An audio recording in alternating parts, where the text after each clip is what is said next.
ব্রিটেনে আশ্রয় ব্যবস্থায় বড় ধরনের সংস্কার আসছে। এর আওতায় দেশটিতে শরণার্থীদের জন্য বিদ্যমান সুরক্ষা ব্যাপকভাবে কমিয়ে আনা হবে এবং যুক্তরাজ্যে আশ্রয় পাওয়া শরণার্থীদের স্থায়ীভাবে বসবাসের সুযোগ পেতে ২০ বছর অপেক্ষা করতে হবে। আগামী সোমবার এই ঘোষণা দিতে পারেন দেশটির স্বরাষ্ট্রমন্ত্রী Shabana Mahmud. Gold's Gym across 30+ countries with over 700+ locations worldwide. Train anywhere, belong everywhere.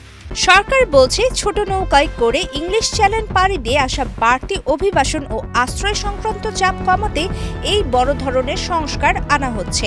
বর্তমান নিয়মে কোনো ব্যক্তি শরণার্থীর মর্যাদা পেলে ৫ বছরের জন্য যুক্তরাজ্যে থাকার অনুমতি পান এবং এরপর তিনি স্থায়ী বসবাসের জন্য আবেদন করতে পারেন। নতুন প্রস্তাবে এই মেয়াদ কমে দাঁড়াবে ২.৫ বছরে, অর্থাৎ শরণার্থী মর্যাদা মঞ্জুর হওয়ার ২ বছর ৬ মাস পর থেকে তাদের অবস্থান নিয়মিত পর্যালোচনা করা হবে। কোনো শরণার্থীর নিজ দেশ নিরাপদ বলে বিবেচিত হলে তাকে ফিরে যেতে বলা হবে।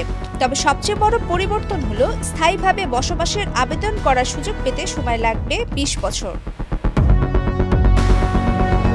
ডেনমার্কের কঠোর আশ্রয় নীতির অনুকরণে এই পরিকল্পনা সাজানো হয়েছে।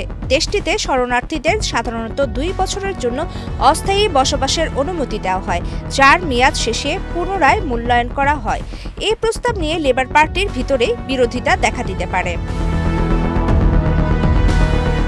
লিবারেল ডেমোক্র্যাটদের হোম অ্যাফেয়ার্স মুখপাত্র ম্যাক্স উইলকিনসন বলেন, কনজারভেটিভদের তৈরি এলোমেলো আশ্রয় ব্যবস্থা ঠিক করতে নতুন উপায় খোঁজা সরকারের জন্য সঠিক সিদ্ধান্ত। তিনি আরও বলেন, লেবার পার্টি নিজেদের এভাবে বিভ্রান্ত করা উচিত না। এই পদক্ষেপগুলো দ্রুত আবেদন প্রক্রিয়া সম্পন্ন করার বিকল্প হতে পারে।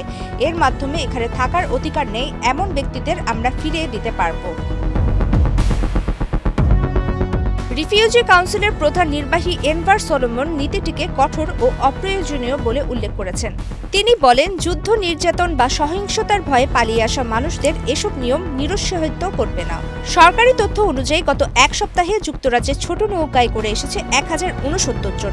এবছর এখন পর্যন্ত চ্যানেল পাড়ি দিয়েছে ৩২,২৯২ জন। প্রমিতি কিবরিয়া ইসলাম, বাংলাদেশ প্রতিদিন।